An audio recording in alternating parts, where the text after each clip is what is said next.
उनकी जन्म कर्म में कुछ दोष है, दुखशीलो मातृदोष है, न उसकी माता के यदि दोष हो या पिता का दोष हो, जो इस प्रकार से अभद्र टिप्पणी वो कर रहे हैं कि इस महाकुंभ में महापातक लोग ही स्नान करते हैं और शुद्ध विचार के लोग स्नान नहीं करते हैं। पहले रावण का शब्द अर्थ होता है ओजस्विता वाणी, और रावण है ही नहीं और राक्षस है।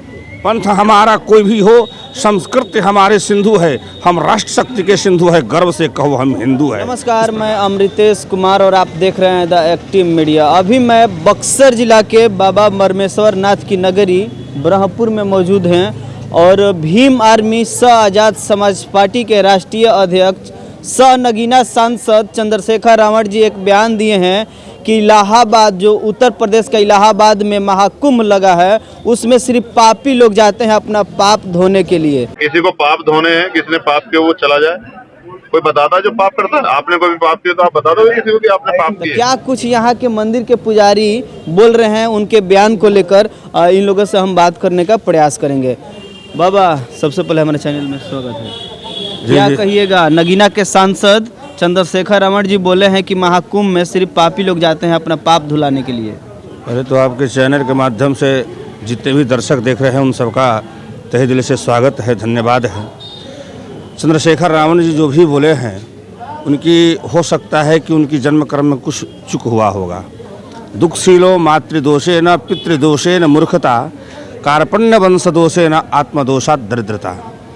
उनकी जन्म कर्म में कुछ दोष है, दुखशीलो मातृदोष है, न उसकी माता के यदि दोष हो या पिता का दोष हो, जो इस प्रकार से अभद्र टिप्पणी वो कर रहे हैं कि इस महाकुंभ में महापातक लोग ही स्नान करते हैं और शुद्ध विचार के लोग स्नान नहीं करते हैं। पहले तो गंगा का उनका उद्गम स्थल के बारे में जानकारी नहीं होगा, गंगा का अर्थ क्या होता है। बाबा, आप भी उनके ऊपर आरोप लगा दिए उनके पैदाइशी को लेकर। जन्म तभी तो इस प्रकार से उच्छृंखल बात बोल रहे हैं। जन्मना जायते शूद्रः संस्कारात् द्विज उच्यते। उसको यदि संस्कार में कुछ दिक्कत हुआ होगा तब इस प्रकार से वो श्रृंखल बात बोलते हैं रावण। यदि उसकी बात में यदि ओजस्विता रहता, उसकी वाणी में उसकी दम रहता, तो इस प्रकार से उस श्रृंखल बात नहीं बोलते कि महाकुंभ में महापातक ही लोग जाते हैं। संत लोग जहाँ जाते हैं, जहाँ स्पर्श करते हैं, वो लोग पवित्र हो जाते हैं। और जहाँ पर संतों का समागम हुआ हो, संतों का मेला लगा हो, और वहाँ पर जाकर ऐसा अभद्र टिप्पणी कि यहाँ महापातकी ही लोग जाते हैं स्नान करने के लिए, शुद्ध विचार के लोग नहीं जाते हैं, तो अशुद्ध खुद है उनके विचार के, उनके वंश में कुछ दोष होगा, तभी इस प्रकार के वो श्रृंखल बात बोलते हैं। इसमें यह जो उक्ति हम बोले वह चरित्रार्थ है।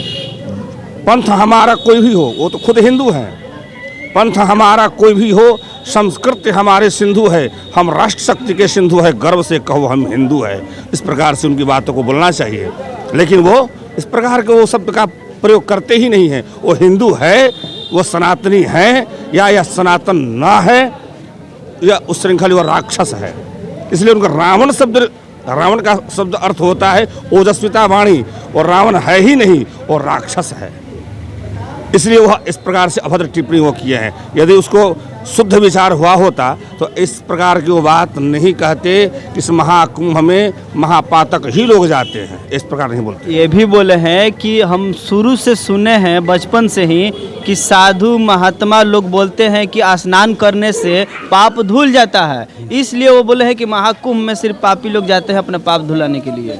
और इसका कहीं ना कहीं समर्थन किए हैं शंकराचार्य भी कि वो सही बोले हैं, स्नान करने से पाप धुल जाता है। हाँ, ये तो सही बात है। स्नान करने से सब लोग कहते हैं जन्म से उसको दर्शन करने मात्र से, स्नान को तो बात ही दूसरा है।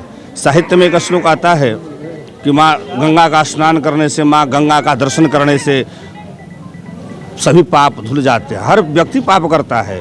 यदि उनको याद होगा, यदि नहुस राजा की कथा, जड़भरत की कथा, जड़भरत के पैर से जितने भी जीव स्पर्श हुआ वो उनको दोष लगा और वह मृग जोनी के जोनी में भ्रमण किए, और पुनः उसको यह स्मरण आया तो वह यह जो इस जोनी से मुक्त हुए। तो गंगा की महिमा अपरंपार है। वो भी कहे हैं, इस उक्ति से कहे होंगे कि माँ गंगा का स्नान करने से पाप धुल जाता है, तो सही कहे हैं। पाप धुलता है गंगा के स्नान करने से, गंगा के दर्शन मात्र करने से, आचमन करने से। तो मोक्ष, तो स्नान करने से मोक्ष की प्राप्ति होगा। महाकुंभ के लिए क्या कहिएगा? महाकुंभ जो लगा है वहाँ पर सिर्फ पापी लोग जाते हैं। देखिए, मेला है, मेला में हर प्रकार के लोग जाते हैं, पापी ही लोग नहीं जाते। संत गए हैं वहाँ पर, संत असंत सब लोग जाते हैं, चोर जाते हैं, पकड़मार जाते हैं। ये भगवान शिव के जितने भी गण हैं, सो गण क्या है? गण तब राक्षस ही है, असुर प्रवृत्ति वाले ही है। रावण तो भी महाभगवान शंकर के अनुयायी थे, लेकिन वो प्रवृत्ति ही उसका कुछ दूसरा था। इस प्रवृत्ति के कारण वह राक्षस जोनि में, उसकी जो चरित्र था वो राक्षसी था, इसलिए वह राक्षस प्रवृत्ति कहलाया।